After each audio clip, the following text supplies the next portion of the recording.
Então, para dar continuidade ao assunto da reportagem que acabamos de assistir, recebemos de forma presencial aqui a doutora Paula Freire Cardoso Codesso, oncologista, paliativista. Afinal, os cuidados paliativos são a base para uma melhor qualidade de vida do paciente e as ações envolvendo o tema devem ser desmistificadas para que todas as possibilidades do tratamento possam ser usufruídas, consequentemente, vai ter uma melhor qualidade de vida. Bem-vinda, doutora. Muito obrigada pelo convite. Eu acho que é um tema importante da gente estar abrindo para discussão. Então vamos lá. Como deve ser visto o cuidado paliativo? Na verdade, Gleise, eu falo que o cuidado paliativo, ele tem uma definição pela Organização Mundial de Saúde, de 2017, mas eu acho que ele é mais que uma definição. Ainda temos esse receio que o cuidado paliativo se entre em fim de vida. Por quê? Porque nós temos poucos serviços de cuidados paliativos no Brasil.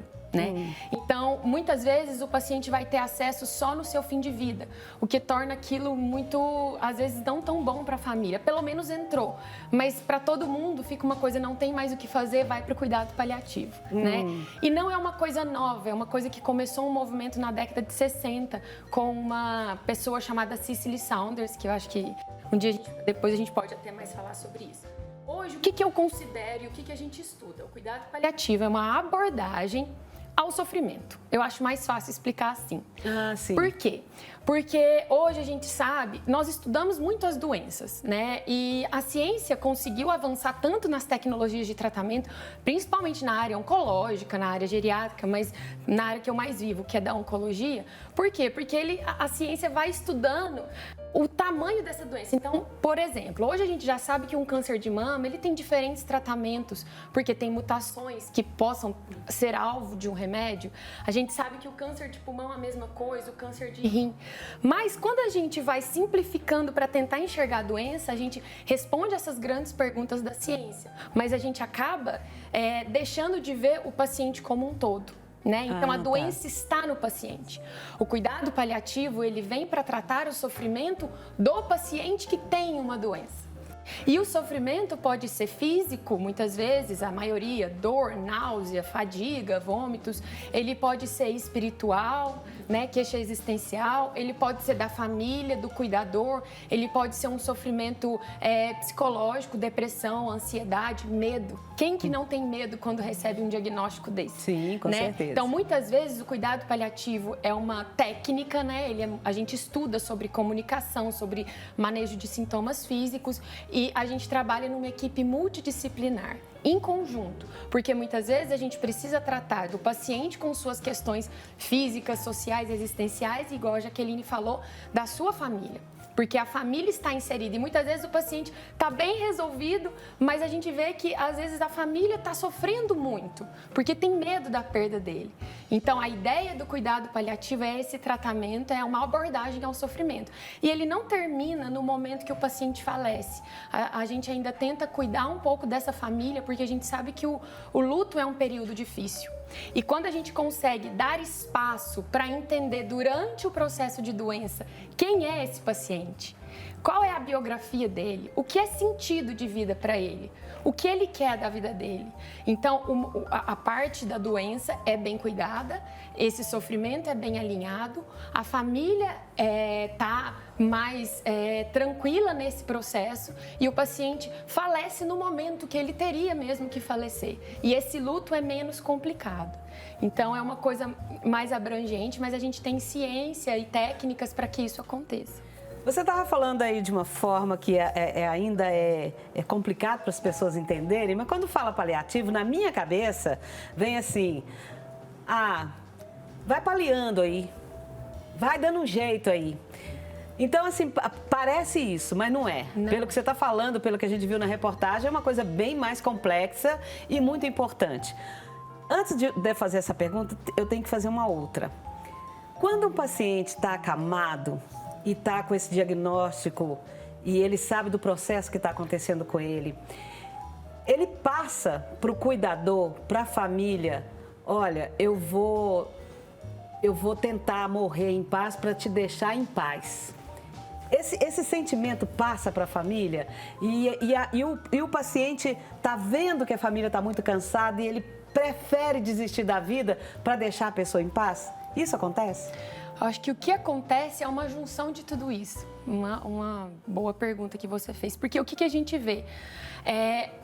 Quando eu falo sofrimento, é sofrimento no geral mesmo, Sim. né? E muitas vezes o paciente se incomoda porque às vezes ele era não só jovem ou idoso, mas ele viu que a família ou o principal cuidador parou um pouco de fazer as coisas para cuidar dele.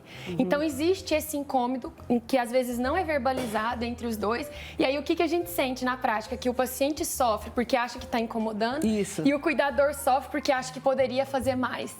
Então, são várias situações. Por isso que a gente precisa abordar em equipe de saúde, em equipe multidisciplinar.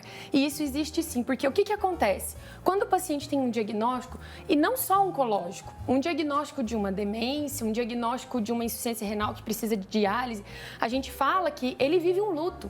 Porque ele está vendo que a vida dele não vai ser como ele planejava. E esse luto reflete também Sim. na família. Ele tinha programações para fazer. Sim. Então, muitas vezes, o que eu percebo é que existe mesmo... Cada um sofre sozinho dentro da própria casa e, às vezes, não compartilha esse sofrimento. E com a ajuda de uma equipe de cuidados paliativos, eles podem compartilhar esse sofrimento. Um falar para o outro, olha, tá difícil para mim? Tá difícil para você também? Qual que é o medo? Ai, meu medo é morrer e deixar vocês e vocês não conseguirem. E quando existe essa comunicação, as coisas fluem muito melhor, porque a família consegue se desmistificar ali. Tá, agora vamos pro tratamento paliativo em si. O que eu vi que tem psicólogo, tem o médico do paciente, no caso você como oncologista, tem lá o seu paciente e tem essas pessoas que vão ajudar nesse tratamento. O que tem? Quais são os tópicos desse tratamento? A gente fala que assim, os principais é o médico paliativista, uma psicóloga, uma enfermeira, né, uma fisioterapeuta e um capelão, principalmente em nível hospitalar. Porque a gente sabe que a espiritualidade é uma coisa que muitas vezes é sentido de vida para aquele paciente. A equipe precisa estar completa? Não. Eu já trabalhei só com uma enfermeira e uma psicóloga. Às vezes você utiliza a psicóloga que a família também está junto. Então, são níveis. A gente tem o cuidado paliativo ambulatorial, que é o que eu faço muito hoje em dia, que é no consultório. E a gente tem o cuidado paliativo hospitalar, né? Que é quando esse paciente interna. E tem as instituições de longa permanência, que geralmente são em algumas regiões do Brasil, né? E esse tratamento significa sentar com o paciente. Eu já fiz o teste aqui. Eu atendendo, deixei a consulta transcorrer, porque o paciente muitas vezes ia, pelo nome cuidados paliativos, ele não vai porque ele tem medo. Então, uma das técnicas é a gente mudar um pouco o nome, cuidado de suporte. Por quê? Porque ele acha que quando ele for para cuidados paliativos é que não vai ter mais nenhum tratamento. E ele está indo para falar que ele não tem mais esperança. Tipo, chegou na reta final. Isso, né? Não é bem isso. Não é bem isso. Isso é de uma ideia lá da década de 50, 60, de que a medicina era inteiramente curativa. E não é isso. Então, isso foi transportado de lá. E essa é uma consulta que, na verdade, a gente vai entender quem é esse paciente, quais as principais queixas físicas dele, como que ele está ansioso, ele está triste, ele está dormindo bem, como que está o apetite, ele está fazendo atividade física, o que ele mais gosta, o que é sentido de vida para ele. Quando ele levanta, eu pergunto muito isso, quando o senhor levanta ou a senhora levanta, o que te motiva a continuar o dia? E a partir daí, a gente traça um objetivo de cuidado para ele. E aí, no fim da consulta, eu falo, o senhor sabia que isso é consulta de cuidado paliativo? Aí todos olham e falam assim, não acredito. Falei, entendeu agora? Por quê? Porque a gente traz coisas, né? Então, eu já tive uma paciente idosa que a gente deu uma listinha para ela falar o que ela mais gosta de fazer, como um autoconhecimento, crochê, bordado e tal. E aí ela falou, doutor, eu coloquei isso aqui porque eu tenho vontade de aprender a dirigir, mas a minha catarata não deixa eu enxergar. E aí a gente foi, conversou com o hematologista dela, que ela estava fazendo tratamento quimioterápico, conseguiu dar uma pausa, aí ela foi, operou da catarata, porque não só dirigir, ela gostava de cozinhar para as famílias. Eu falo, gente, no passado, porque eu mudei de São Paulo para cá, então ela ainda está lá. Então é isso, é trazer, primeiro, antes da doença, é trazer o paciente e sua família para esse tratamento, né? Ou para o que é vida para eles. Não sei se eu fui pouco clara. Tá muito clara. Outra coisa que eu gostaria de saber, nesse tratamento paliativo, entra alguma coisa natural, como aqueles medicamentos, como é que chama? Homeopatia, Aquele que bota uns trenzinhos no ouvido? Acupuntura. Acupuntura! Entra tudo? Cleide, que Tá pergunta valendo maravilhosa. Tudo? Exato. A gente tem um segmento que é a medicina integrativa, que já é baseada em evidência. Que é o quê? Meditação, yoga, acupuntura, né? A gente tem, assim, fitoterápico, tem estudos, né? Mas... entre outras coisas, as principais é reiki, né? Então, assim, hoje já tem estudos mostrando que para ansiedade, a meditação, às vezes pode equivaler à medicação, que para transtorno depressivo, uma terapia cognitivo-comportamental que se faz com a psicóloga, às vezes é melhor do que um antidepressivo medicamentoso. Então, é a junção das coisas, é pensar no indivíduo como um todo e traçar um plano de acordo com o que ele entende que é a vida para ele. E tudo essa parte da medicina integrativa é muito importante. Eu tenho vários casos de pacientes que têm dores crônicas, que muitas vezes a gente já está em doses altas de medicamento e não está sendo eficaz. Quando a gente associa uma acupuntura junto, uma yoga junto, ou então uma técnica meditativa, isso tudo melhora bastante. Olha, eu já entrevistei várias pessoas da área da oncologia e muitos falaram que a pessoa tem que fazer uma atividade física. Aí eu ficava pensando, gente, a pessoa saiu de uma quimioterapia, tá enjoada, tá isso, vai andar, vai caminhar, que coisa... Não, doutor, não, deixa a pessoa quietinha. Ele falou, não... E isso entra também? Muito. Ótimo tema. A gente chama isso, o termo médico é fadiga. E o que eu converso muito com os pacientes é que a fadiga pelo tratamento não é uma coisa normal. É esperada. E é uma fadiga porque a família fica assim, mas você tem que andar, você tem que movimentar. E o que hoje eu falo? Infelizmente é um sintoma que a gente não tem muito uma medicação comprovada. Mas a gente sabe que tem algumas coisas, como uma leve caminhada toda manhã, que parece ser estranho, mas é assim que melhora a questão dessa energia desse paciente que a quimioterapia reduz, né? É determinar as tarefas, não é fazer tudo, não é? Ah, não, eu sempre cozinhava, agora eu tenho que cozinhar. Porque essa obrigação também piora. É tomar banho sentado, porque economiza energia no banho, em vez de usar uma toalha, usar um roupão, tudo isso são técnicas para esse cansaço. E a pioneira para a melhora desse cansaço é uma atividade física leve, seja caminhada, seja... Aí para cada paciente é uma coisa, tem paciente que às vezes gosta de ir na praça, dar uma volta, às vezes gostam de fazer fisioterapia, na própria fisio caminha, então a gente vai descobrindo junto ao longo do dia, mas essa é uma observação muito válida. Agora, com questão à saúde pública, o pobre tem acesso a esse tratamento? Sabe que no Brasil nós temos 191 serviços de cuidados paliativos registrados, que é muito pouco. Nos Estados Unidos a gente tem 1.831. E o nosso maior volume aqui é no SUS. Né? Então, porque nós temos políticas, precisa de mais, sabe? Mas tem algumas coisas que motivam isso. Então, grandes hospitais, escolas e o SUS tem um acesso mesmo um pouco maior. Mas ainda, gente, é muito pouco. É muito pouco. E uma das coisas que eu acredito e percebo é isso, é desmistificar que não é fim de vida e não é ausência de tratamento. Porque eu acho que é isso também que propaga essa não estrutura, né? E é um cuidado que, teoricamente, é barato para o serviço de saúde, porque é mão de obra de pessoa. Né? Então, e a gente sabe que o Brasil tem uma qualidade de morte muito ruim. O que isso significa? Que os brasileiros morrem mal e morrem sofrendo. E morrem sofrendo muito. E isso também repercute em maior gasto para a saúde. E a gente sabe que gasto também é uma coisa que tem que se falar. O acesso é para todos, mas gasto é uma coisa que tem que se falar. E tem vários estudos mostrando que aquele paciente, aquela família que tiveram acesso a um cuidado paliativo, além deles terem um luto menos complicado, porque, nossa, meu ente foi bem cuidado, também teve um custo menor, porque se desenhou com aquela família o que era sentido para aquele paciente. E não só deixou seguir todos os tratamentos, e não só pensou na doença, porque se a gente pensa na doença, a gente vai até o fim e faz todas as medidas possíveis para manter a vida. Mas será que a vida para aquela pessoa era só a vida biológica? Era só respirar? Provavelmente não. Exato. E isso é o que eu converso muito no consultório.